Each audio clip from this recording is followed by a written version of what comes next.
Mafia बना। ए बाबू औकात में रहा, गुंडा करती माफिया बनल सबे छूटे जाला। आजमगढ़ में जवन पिटाला लग के 108 पे जाला। भैया भैया करे माफी मांगे लागे साला।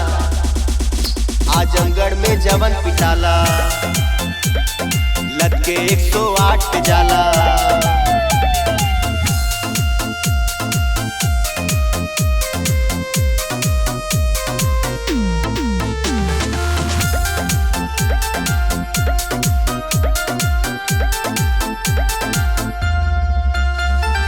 चले पूरा आजमगढ़ में चलती रे, मिले नहीं माफी कइल गलती रे। ए बेटा सब गुंडई भुला जाइबा हो। चले पूरा आजमगढ़ में चलती रे, मिले नहीं माफी कइल गलती रे। कोर्ट कचहरी बाद में पहले पुलिस के पट्टा खाला। आजमगढ़ में जवन पिटाला लग के 108 पे जाला।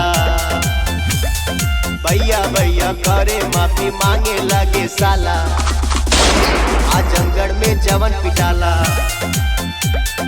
लग के 108 पे जाला।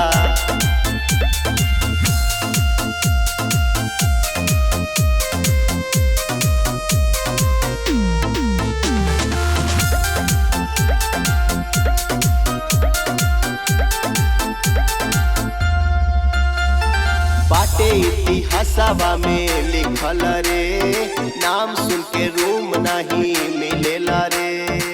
ए बाबू आजमगढ़ रे, बाटे इतिहासवा में लिखल रे, नाम सुन के रूम नहीं मिलेला रे।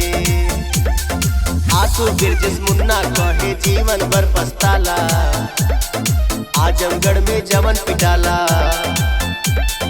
लग के 108 पे जाला। दादा भाई करे गुड़ पे गिरे लगे साला। आजमगढ़ में जवन पिटाला लग के 108 पे जाला।